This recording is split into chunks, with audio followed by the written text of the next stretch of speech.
Nos invita a charlar si estamos con alguien y nos hace pensar cuando estamos solos. Es el mejor compañero en momentos de descanso y también cuando trabajamos. Porque nos hace sentar y nos hace pensar en forma circular. Porque nos invita a hablar, pero también a escuchar.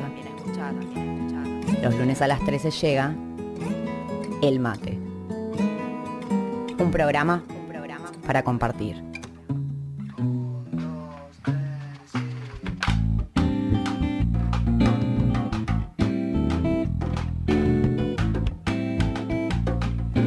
Bienvenidos y bienvenidas, esto es una nueva edición del Mate Compartido, así que si todavía no pusiste la pava o no armaste el mate, anda corriendo que en un cachito ya arrancamos. Hoy vamos a estar hablando del movimiento cooperativista durante la dictadura, en esta Semana de la Memoria. Decidimos hacerlo este día y no el próximo lunes, porque bueno, en el transcurso de toda esta semana va a haber distintas intervenciones, reflexionando sobre lo que fue el proceso en la República Argentina en 1976. Así que si les interesa el tema, quédense con nosotros para el próximo bloque. Y si quieren hablarnos o comunicarse con nosotros, pueden hacerlo a través del Facebook, que es el Mate Compartido. Y si no, al teléfono de la radio, mientras estemos al aire, que es 453-8250. Así que anda corriendo a poner el agua, que enseguida volvemos. El Mate. Un programa de economía popular y solidaria.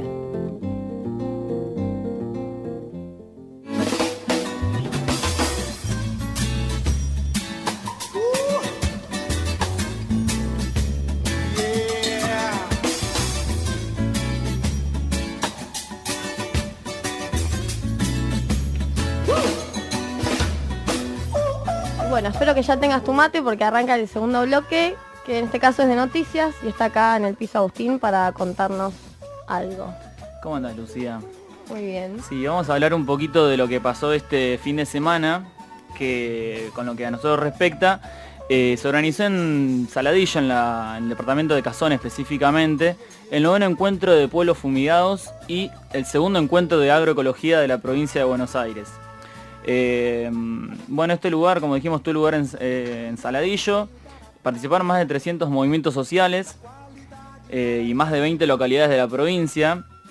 ¿Qué más? A ver, estuvo muy interesante porque hubieron muchos talleres y charlas sobre agronegocios, sobre la parte más de comunicación, de redes sociales.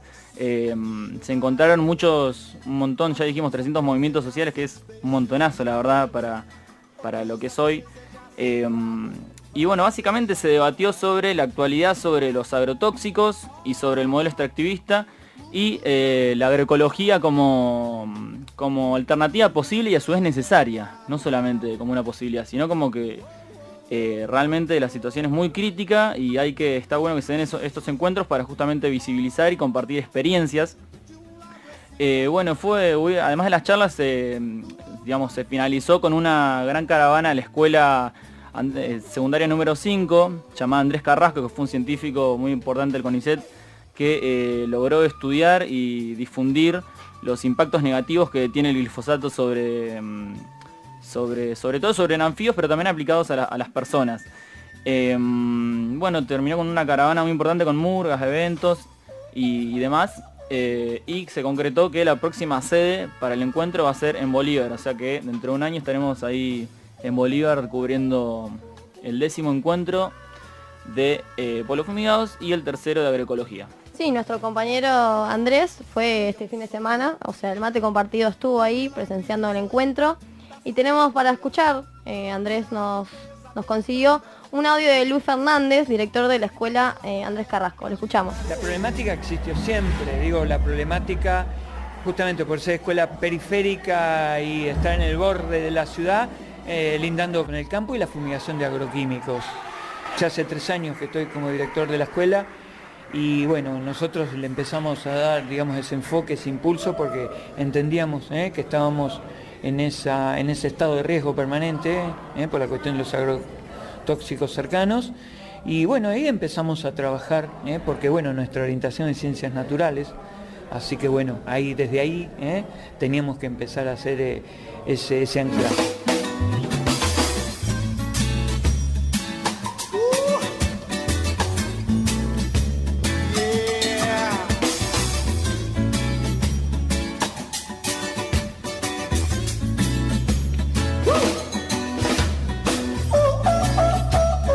Bueno, ahí sigo el audio de un representante de este encuentro que esperamos se sigan haciendo a lo largo de los siguientes años. Es importante tener estos espacios.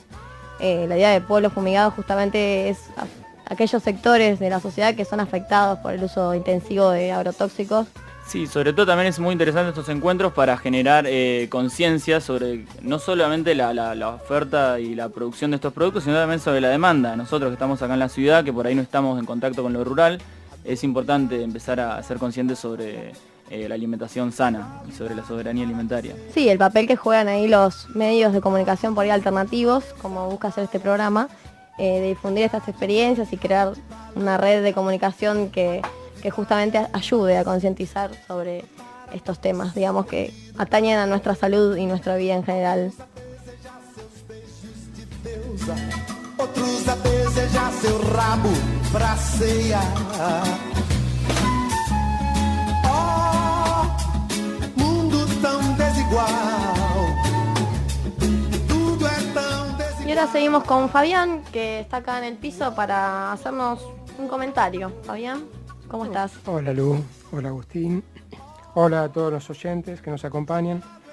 La idea es pensar, reflexionar juntos sobre estos días que estamos viviendo en vísperas de un nuevo 24 de marzo, transcurriendo una nueva semana de la memoria. Y vieron lo que pasa, ¿no? Que cuando vienen estas fechas nos habitan nuevamente las imágenes de aquel periodo, que fue uno de los periodos más tristes de nuestra historia. Y en muchas aulas, en varios medios y en algunos hogares volverá a hablarse seguramente de represión, de detenciones ilegales, de desaparecidos, de robo de niños, de censura. Y como suele suceder, habrá un tema del que se hablará poco y nada: la economía durante ese periodo de la dictadura. Un tema que suele ser relegado a un segundo o tercer plano en algunos análisis, quizá un tema menos atractivo que los demás, pero sin embargo un tema fundamental para entender ese periodo, ¿no? Si yo les pregunto, chicos, ¿qué idea les viene a la cabeza cuando mencionamos la economía de la dictadura? ¿Qué me dirían? Examen. Y yo pensaría concentración de la riqueza. Sí, y de las ideas. Sí, concentración financiera. Uh-huh. ¿Cómo sería? A ver. Ay, perdón. Acá me dicen que me tengo que acercar más. No sé, profe. Porque es un tema del que se habla poco, ¿no? Ustedes, por ejemplo, cuando han tenido que estudiar historia, ¿lo tuvieron en cuenta? ¿Lo mencionaron? ¿Se fue mencionado en sus clases?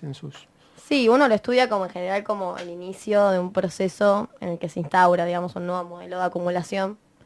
Y que bueno, después continúa hasta el día de hoy. Un modelo neoliberal, digamos, que posteriormente se consolida, digamos. Sí, pero es verdad también que generalmente se hace hincapié más en lo que fue la dictadura, digamos, al choque directo, concretamente en las torturas, en la parte más oscura y morbosa, creo yo, y no en la más siniestra, que es en el fondo la más global o la más indirecta a largo plazo, que es la económica. Exacto.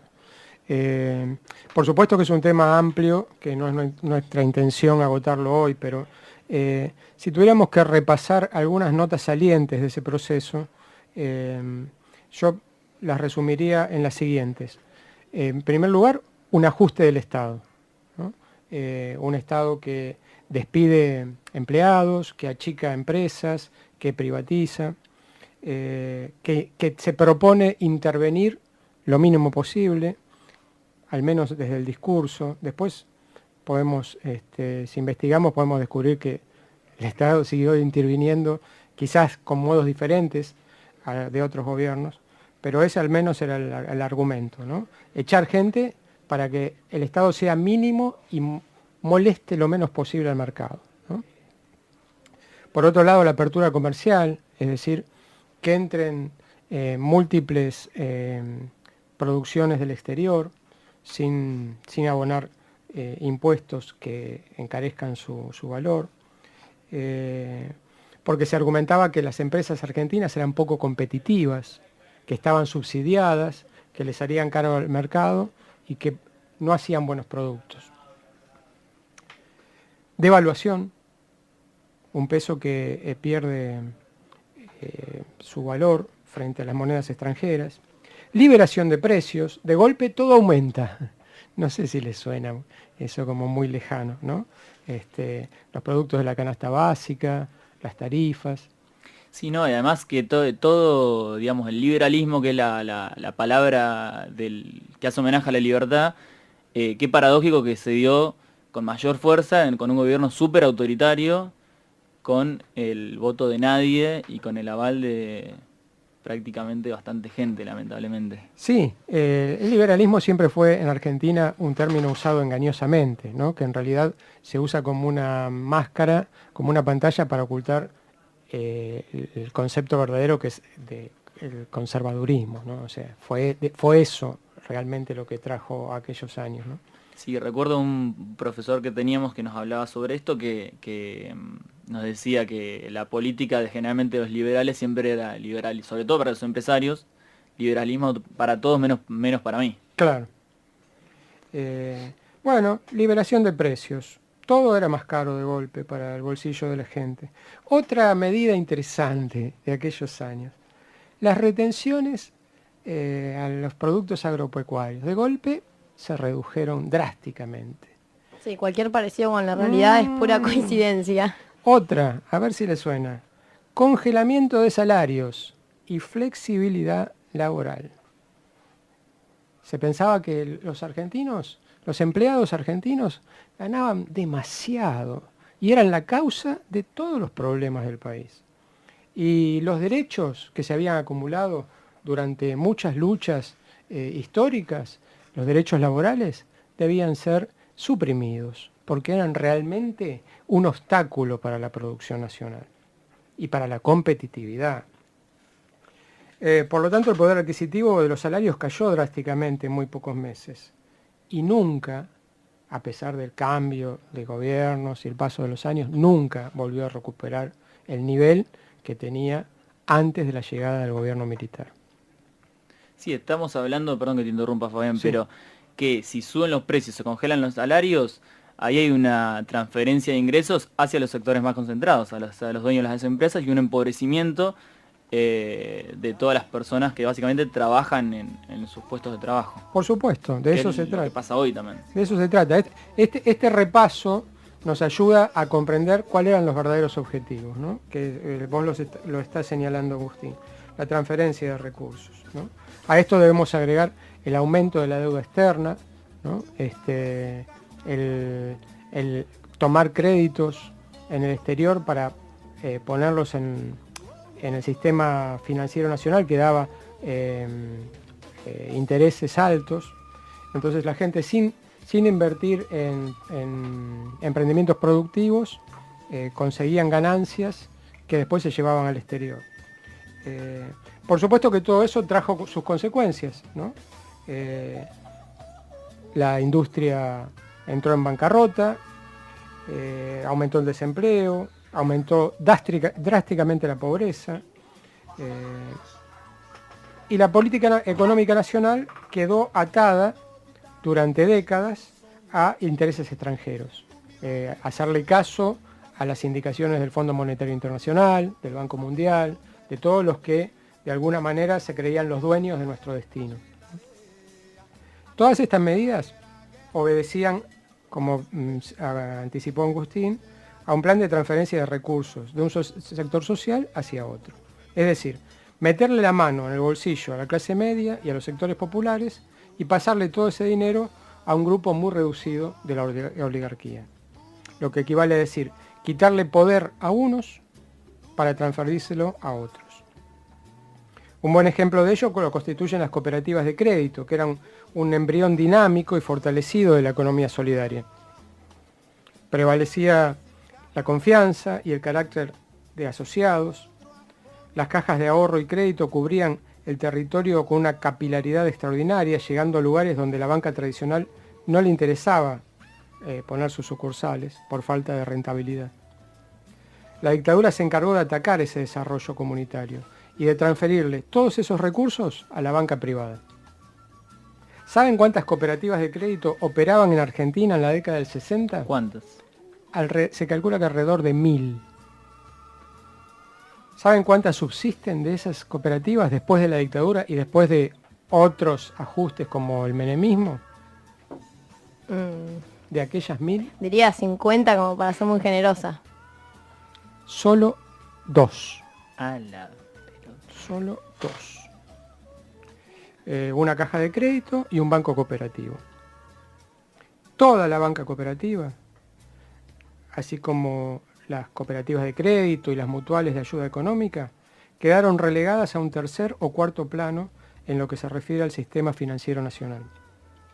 Eso, unido a otras medidas, dio como resultado un sistema bancario súper concentrado, donde casi todo está controlado por unas pocas entidades privadas, que operan en contra de los intereses populares. Tienen un inmenso poder y pueden, si se ponen de acuerdo, generar una crisis social con gran facilidad. Algo similar pasó con los campesinos asociados en las ligas agrarias, que fueron perseguidos y sus propiedades pasaron a manos de grandes corporaciones.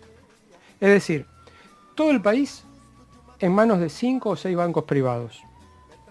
Todo el poder concentrado en unas 20 familias, en unas 30 corporaciones. Eso podría ser una buena síntesis del modelo económico de la oligarquía. Sí, corporaciones y familias que todavía hoy siguen apareciendo en la tapa de todos los diarios, sin la crítica y sin la crítica, o sea, con la crítica por ahí popular, pero con el aval de todos los medios con un gran blindaje mediático. Esa concentración fue la que vino a buscar el 24 de marzo de 1976. Eso es lo que hoy esos grupos siguen buscando. Por eso, tantas balas, tanta sangre, tanta mentira y tanto terror. Eso es lo que hoy, ni nunca, deberíamos olvidar. Bueno, gracias Fabián por esta linda columna acerca del 24 de marzo. Continuamos enseguida con el mate compartido.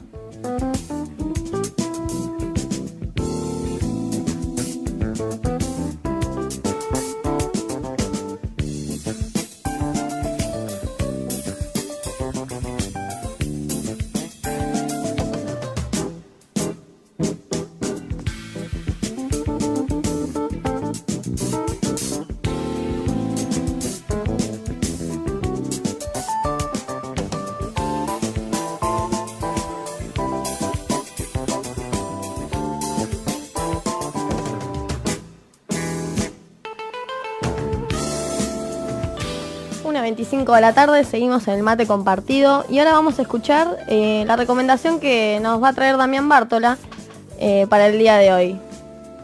El tema recomendado esta semana corresponde a Tonolec. Tonolec es un dúo de música de Resistencia Chaco, hacen una combinación de música autóctona con música electrónica y en este caso el tema habla sobre la memoria, la verdad y la justicia. La cantante de la banda Charo Bogarín es hija de Javier Pancho Bogarín, nacido en 1945, quien fuera desaparecido y asesinado en la dictadura de Videla. El tema entonces se llama Tierra Quebrada y lo vamos a escuchar.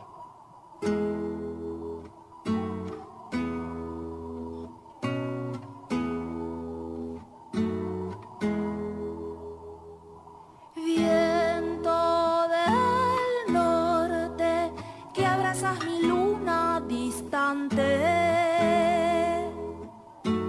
tierra quebrada, transitar de los pies cansados.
esta vez. Amanecido fue tu corazón con el mío. Dame coraje para resistir la tormenta y que del rocío se formen tu canto y el mío. Una canción no es canción si no hay con quien compartirla, y una ilusión no es ilusión, memoria es camino y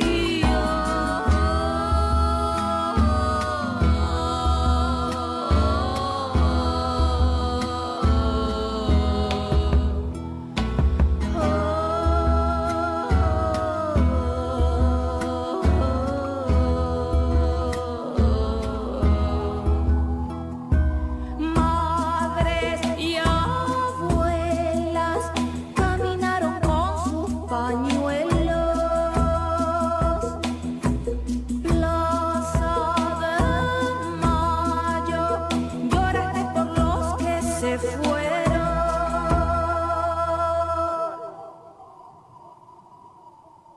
Pasos cansados, grito memorioso, rueda sin fin. Y en el rocío se fundió tu llanto y el mío. Una canción no es canción si no hay con quien compartirla, y una razón no es razón si es sangre, bala y herida.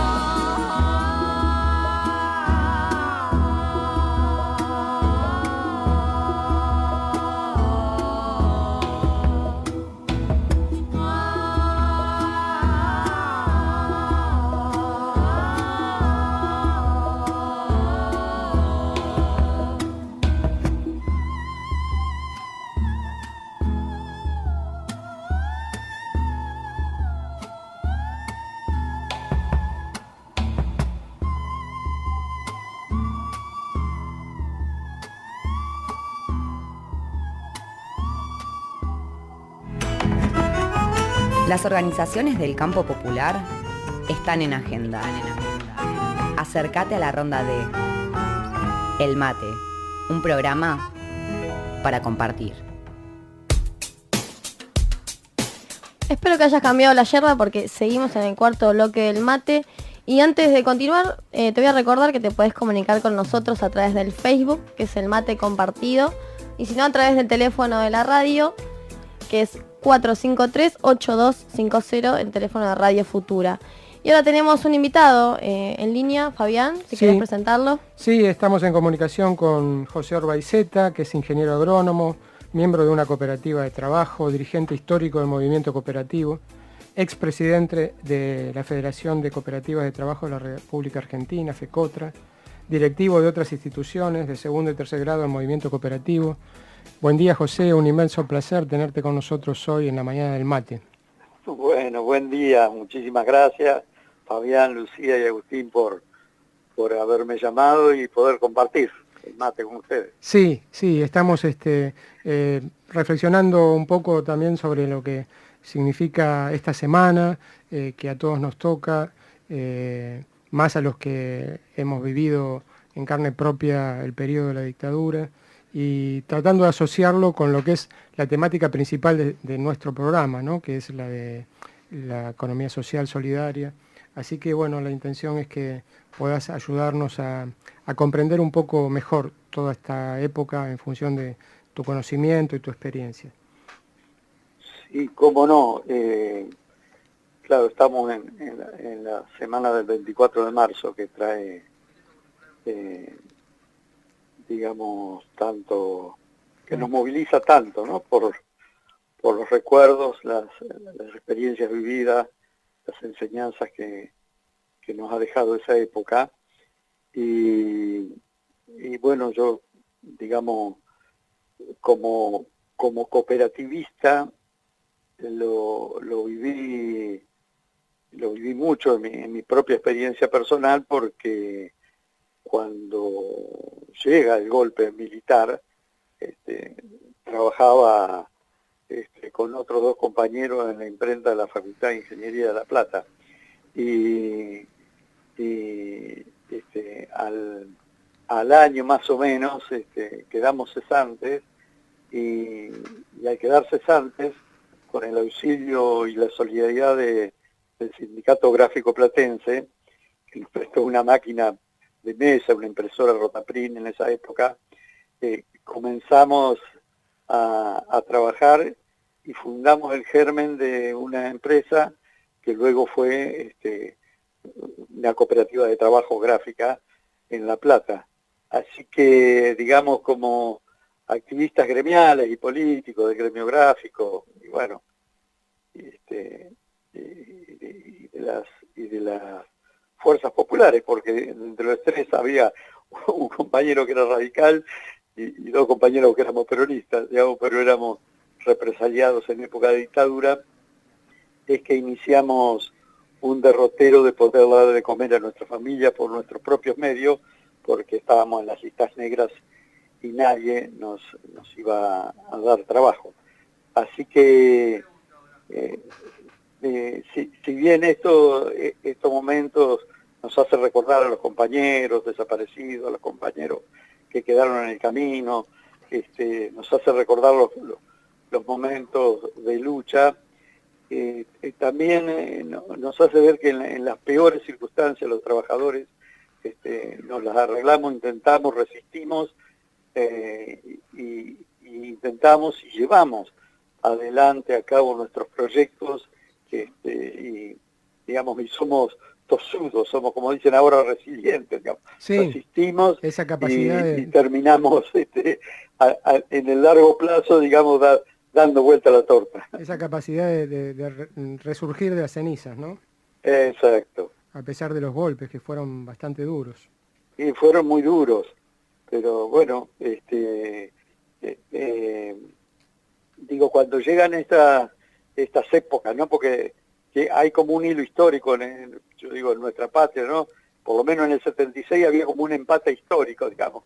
Los gobiernos populares que habían intentado desarrollar un modelo de país basado en el mercado interno, en el desarrollo autónomo, y los gobiernos dictatoriales y de fraude que habían intentado entronizar a los sectores del privilegio.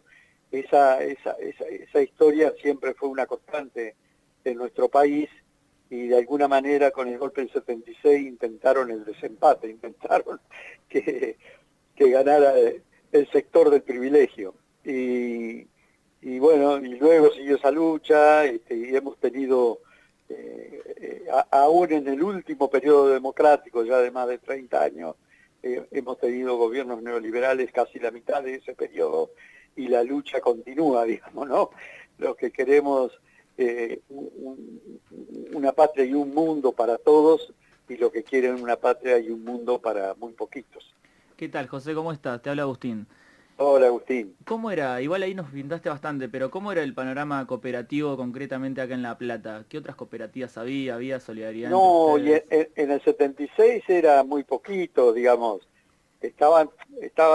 Había desarrollo en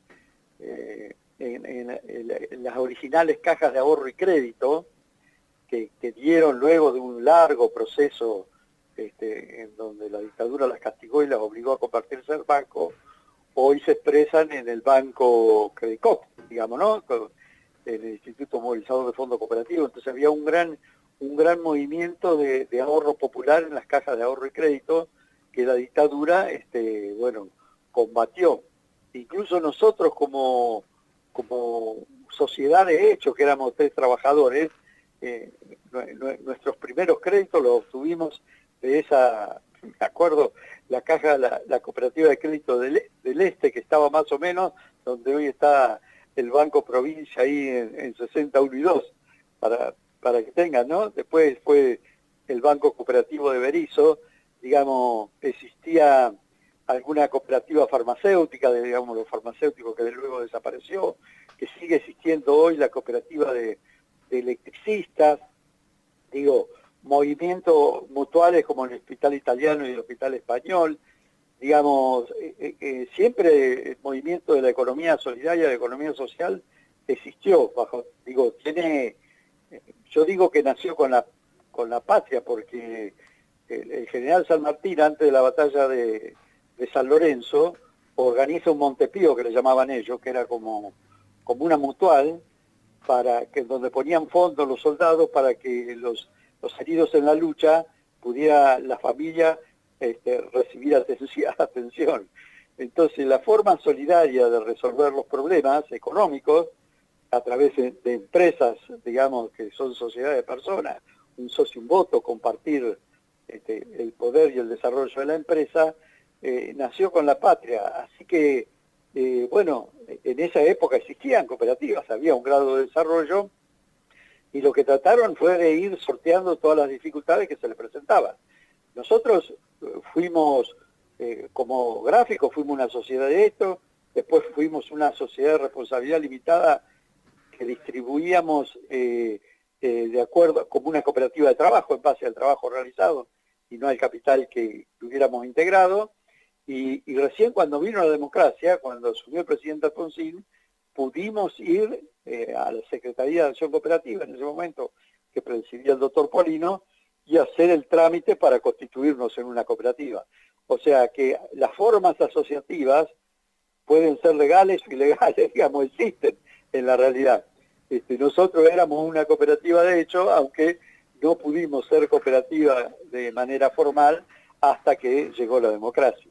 Sí, yo te quería preguntar, José, hola, te habla Lucía, acá en el piso, que hoy estábamos hablando sobre, bueno, como por ahí algunos oyentes tal vez no saben, la ley de entidades financieras que se sancionó en 1977, un poco iba encaminada a arrasar, digamos, con este mundo cooperativo del crédito, que le ponía condiciones un poco más exigentes en términos de fondos para las cooperativas de crédito, que bueno, finalmente se tuvieron que nuclear y tomar la forma de bancos comerciales para permanecer con su figura legal de cooperativa, digamos.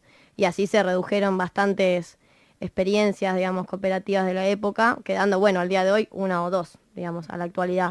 Sí. Pero yo te quería preguntar, digamos, esto en términos de las entidades, de las cooperativas de crédito, pero vos que estabas en una cooperativa de trabajo, ¿qué efecto sentiste que tuvo el proceso, digamos, en términos de cooperativas del trabajo? Que por ahí no hay una ley. Claro, como en todo proceso neoliberal, digamos, la ley de cooperativas argentina, la 20337, recién se promulga en el año 73. Todavía estaba la NUCE, digamos, y es un proceso de negociación en donde el movimiento cooperativo, digamos, en la transición del gobierno de la NUCE y el gobierno de Cámpora, digamos, el primer gobierno, se acuerda promulgar esta ley, este decreto ley, que nos rige hasta el día de hoy, y fue un proceso en el que participó el movimiento cooperativo con un gobierno militar que ya se retiraba, pero, por ejemplo, entre las condiciones que pusieron es que no dijera prácticamente nada en relación a las cooperativas de trabajo. Por lo tanto, hasta el día de hoy hay una legislación muy flaca en materia de cooperativas de trabajo. Digamos, no hay una ley propia y la Ley General de Cooperativas habla muy poquito, entonces se ha desarrollado una jurisprudencia en base a resoluciones del INAE, a fallos de la justicia, y que hace que, bueno, que todavía no exista una ley general de cooperativas de trabajo que nos dé una mayor perspectiva jurídica. Esto, bueno, la dictadura lo profundizó, digamos, la palabra cooperativa en la dictadura del 76, digamos, era prohibido hablar de cooperativa, digamos, estaba, digamos, dentro de lo que ellos consideraban que era peligro de comunismo. Claro, digamos, la lista negra. Las listas negras, subversivos, todo lo que tuviera que ver.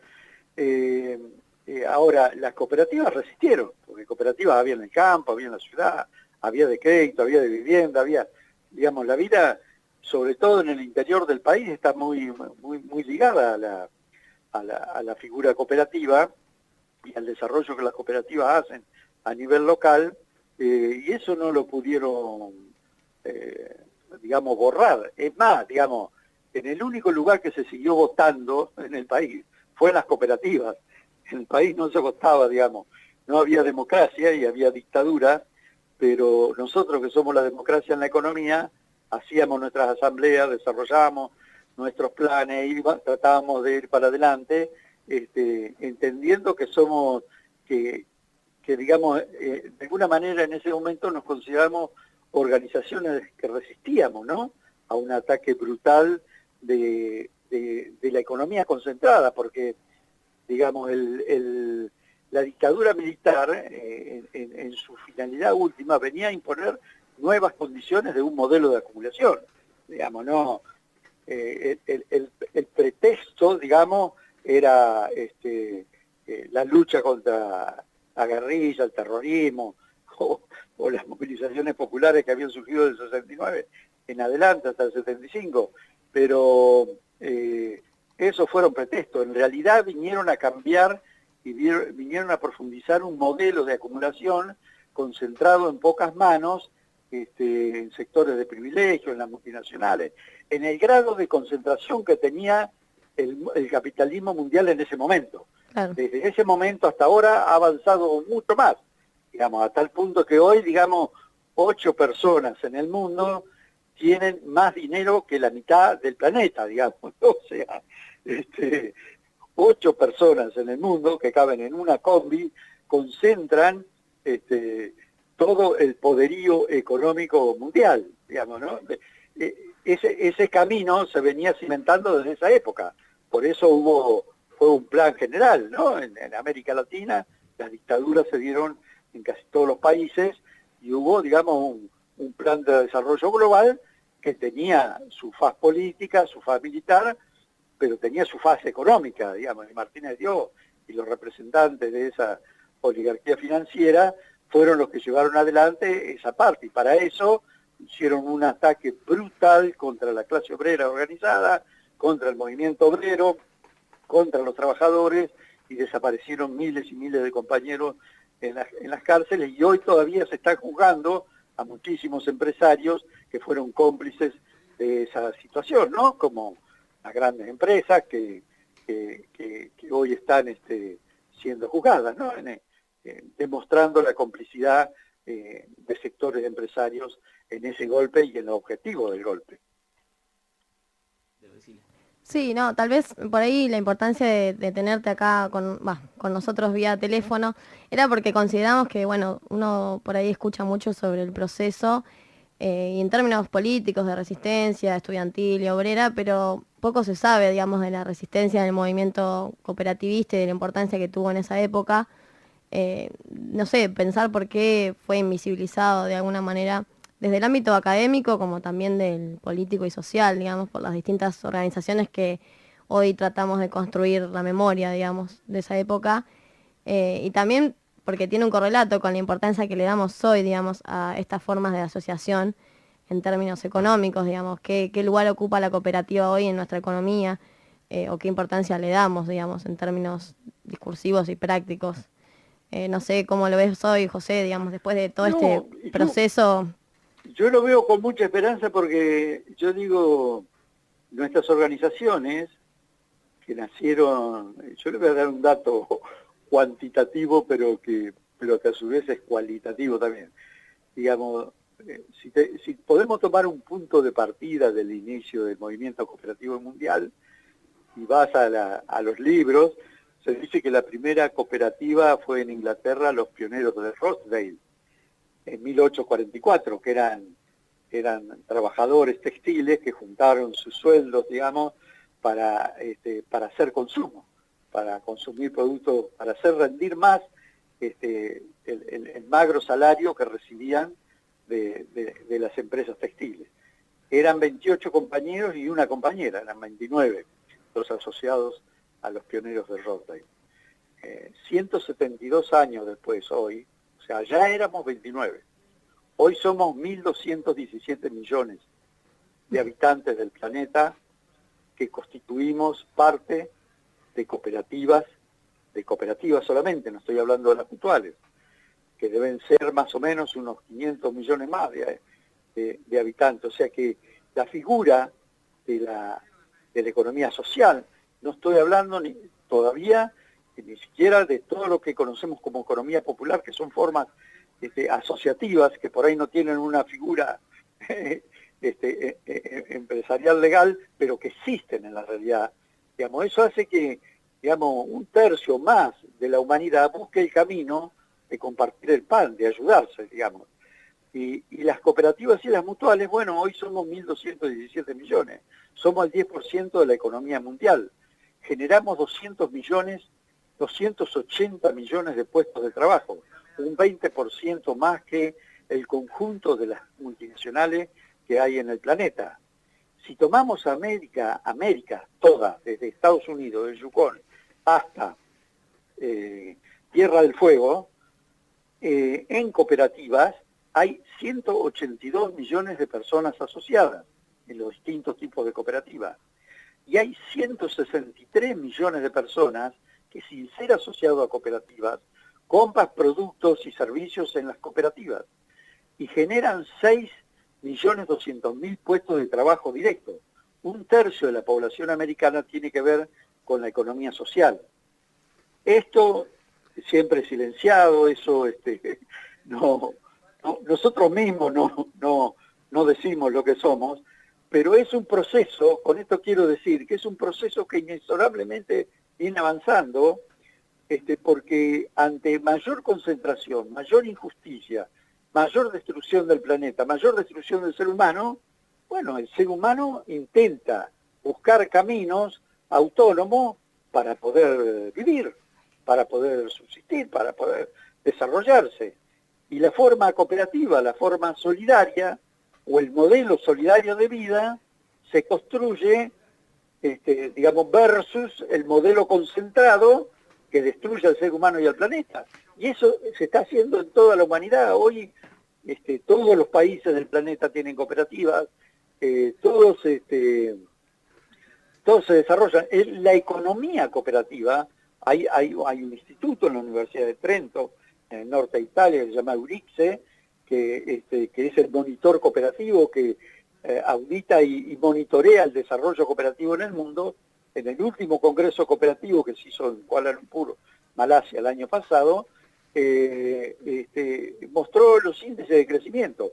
Y aún en un marco de hegemonía mundial de la economía concentrada, la economía solidaria está avanzando a una tasa del 7% anual, casi una tasa china. O sea, el mundo y los trabajadores y la gente y el pueblo van creando sus instrumentos, sus empresas compartidas.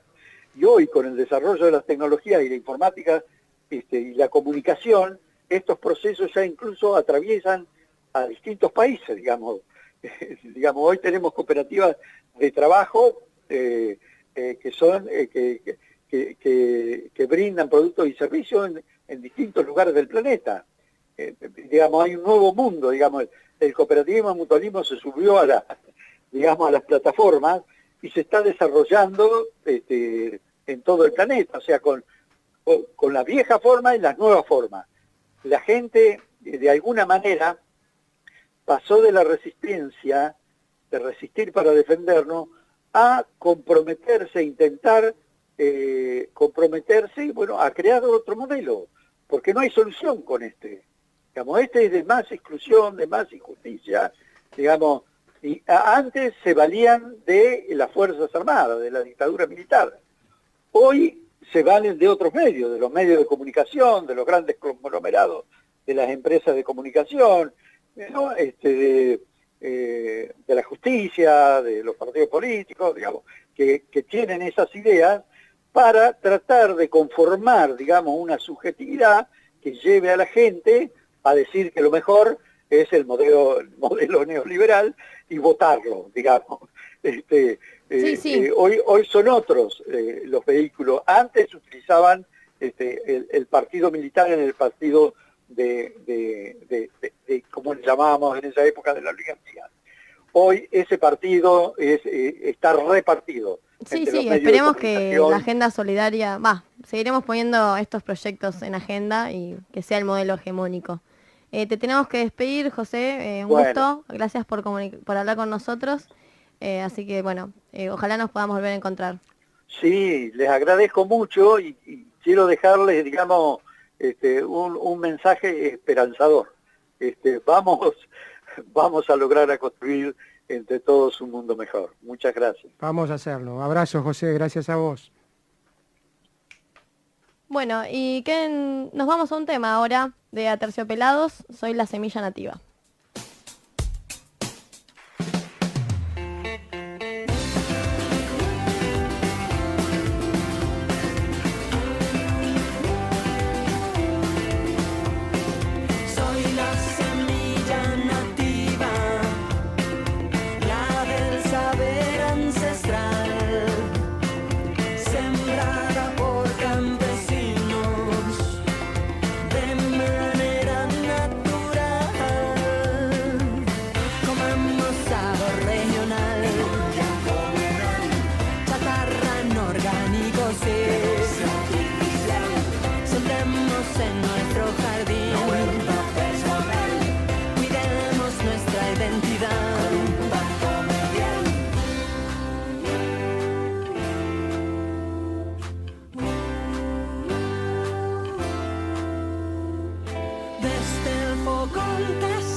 Vamos.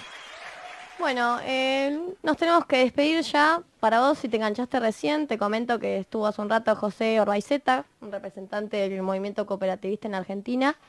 Y bueno, y si te perdiste la entrevista, podés entrar al Facebook del programa, que es el Mate Compartido, que a lo largo de esta semana vamos a ir subiendo todo lo que estuvimos charlando en el programa.